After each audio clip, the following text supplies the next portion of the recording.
¿Qué tal? ¿Cómo les va? Una nueva entrega para hablar de salud preventiva.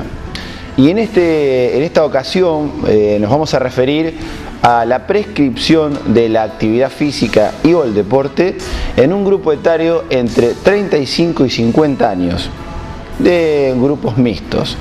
Lo más importante en este aspecto es que a esta edad ya deberíamos comenzar con los chequeos médicos de rigor, como para saber en el lugar que nos ocupamos o ubicamos para posteriori empezar la prescripción de la actividad física, es decir, hasta cuánto y hasta dónde puede nuestro cuerpo exigirse y exigirnos, ¿sí? El entrenador o monitor o el profesor de educación física.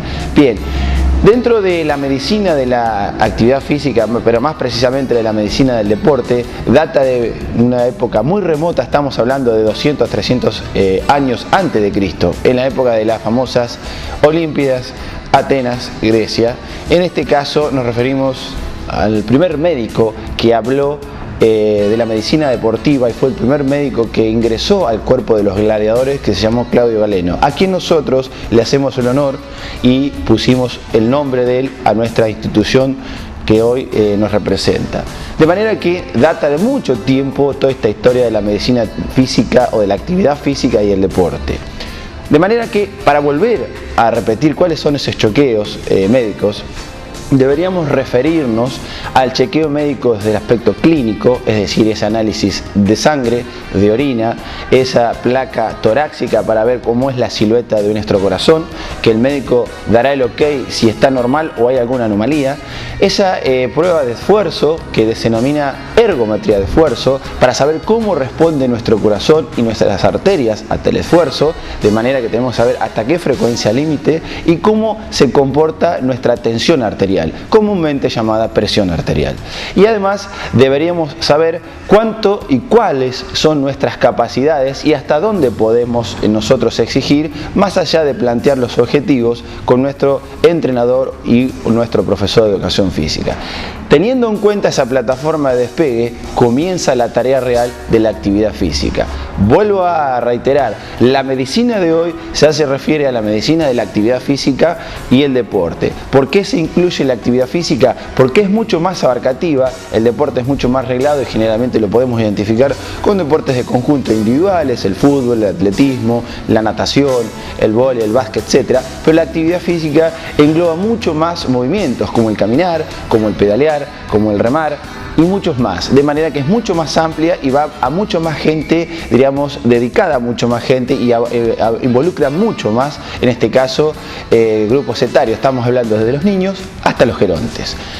Entonces, a la hora de nosotros evaluar a quién va a comenzar la actividad física como profesores de educación física, debemos evaluar tres aspectos funcionales. Por un lado, la parte cardiovascular, es decir, la resistencia de nuestro corazón y de nuestras arterias, cómo responden ante ese esfuerzo. Generalmente nosotros, los profesores de educación física, nos regimos por una tabla que la creó un médico fisiólogo llamado Caroven, que él determinaba una, organigrama o una tabla de sensación subjetiva del esfuerzo. La medida de 1 a 10 puntos, de 1 a 3 era un esfuerzo leve, de 3 a 6 era un esfuerzo muy fuerte, y de 7 a 10 un esfuerzo muy fuerte. En ese rango habría muchos, subesfuerzos, pero fundamentalmente, ¿cómo clasificamos nosotros los profesores de educación física? Cuando es muy leve y nosotros hacemos una actividad física, tomemos como ejemplo el caminar,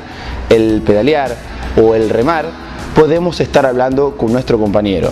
Cuando ya se transforma en un esfuerzo fuerte, nuestra relación de diálogo empieza a entrecortarse y cuando es muy fuerte empieza el típico jadeo, es decir, ya me tengo que dedicar y concentrar en la actividad física porque me es imposible mantener un diálogo. En esta simpleza de una categoría de sensación subjetiva del esfuerzo, nosotros nos regimos por parámetros fisiológicos académicos, pero fundamentalmente por un, cuadro operativo, es decir, nuestra logística es muy rápida rápida, es muy inmediata. De manera que ante este grupo de tareas tenemos que tener muchísimo cuidado porque es el grupo de riesgo de los famosos IAM, infartos agudos de miocardio. Por eso la medicina toma muchos recaudos en la fase preventiva y en este caso intervenimos nosotros, los kinesiólogos y los profesores de educación física, como agentes de salud.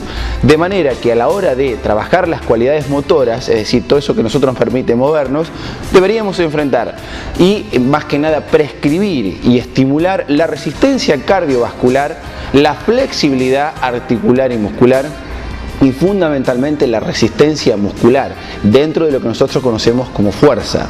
Otra cualidad importante. Dejaríamos de lado la velocidad porque ya es una fase competitiva, a veces formativa, pero mucho más competitiva del rendimiento, y este no sería la ocasión de hablar de rendimiento, sino de actividad física para la salud.